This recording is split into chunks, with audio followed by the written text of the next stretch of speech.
La novena de Navidad es todo un patrimonio para nosotros los colombianos y eso efectivamente lo sentimos mucho más evidente cuando salimos del país y nos damos cuenta que es una tradición muy arraigada a nuestra cultura. Por ejemplo, vamos a México y allá existen las posadas, vamos a Europa o a Estados Unidos y lo que hacen es una celebración muy festiva el 25 de diciembre, pero no existen las novenas. Nosotros aquí en Colombia tenemos este que llamo yo un patrimonio precisamente porque es una manera muy devocional, pero también muy didáctica, muy pedagógica de preparar la llegada del nacimiento del niño Jesús.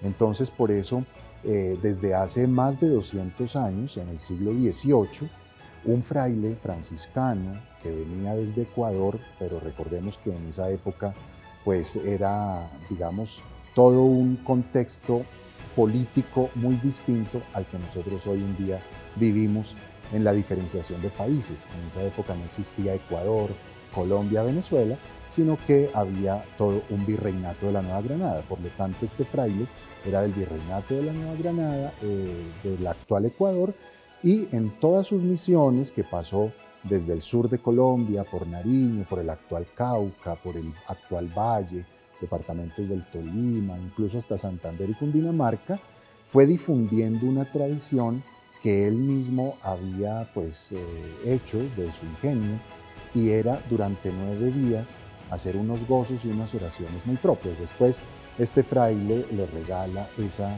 novena hecha por él mismo a una señora llamada María Clemencia Caicedo, que aquí en Bogotá fundó un colegio que se llamó La Enseñanza. Ese colegio fue, digamos, como un abanderado de la tradición al Niño Jesús, y más o menos en mediados del siglo XVIII, la famosa Madre María Ignacia hizo una reedición de esta novena y por eso hoy tenemos esa nueva versión que por lo tanto recoge la tradición del fraile Fernando de Jesús Larrea, también con las adaptaciones de la Madre María Ignacia, y por eso desde hace más de 160 años, digamos que vamos conservando esa hermosa tradición del Colegio de la Enseñanza, de la Madre María Ignacia, del Padre franciscano Fernando Jesús Larrea, y estoy seguro que todos en nuestros hogares conocemos muy bien esta hermosa novena de Navidad. De entre todas las partes de la novena,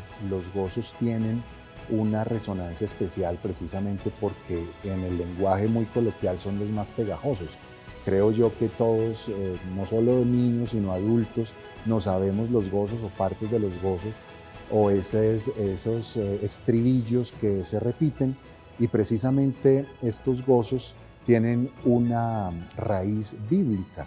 Son 12 gozos, de los cuales los primeros 7 tratan temas, por ejemplo, de los títulos mesiánicos, cómo Isaías y cómo todos los profetas anhelaban la llegada del Mesías, y precisamente por eso les daban títulos al Señor Jesús, al Mesías, invocando su llegada. El Señor Jesús ha nacido, pero nosotros también seguimos diciendo, ven Señor, no tardes, precisamente porque el primer nacimiento del Señor, la primera venida, prepara la segunda venida. La primera sabemos cuándo fue, hace 2023 años.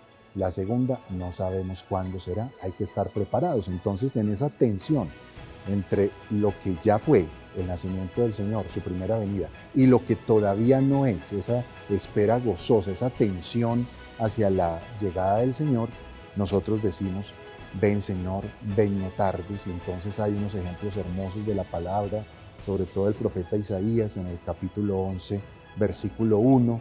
Isaías habla de la raíz de Jesé, la raíz de Jesé que florece y luego presenta un nardo de un suave olor. Ese nardo es Jesucristo, y Jesé, que no es José, como muchas veces a veces nos confundimos leyendo la novena, ese Jesé es el padre de David. Por lo tanto, de ese tronco, de ese vástago de David, sale una flor de nardo que expande suave olor, que es el niño Jesús. Luego también, por ejemplo, vemos otro ejemplo, que es Isaías 22:22, donde se llama al Mesías la llave de David. Recordemos que el Señor Jesús en el Evangelio habló diciendo que Él era la puerta. Por lo tanto, Él tiene la llave de David que abre al desterrado las cerradas puertas del regio palacio. ¿Cuál es el regio palacio? La vida eterna, el reino de los cielos. Y Él es el que tiene la llave. Y con la llave Él abre.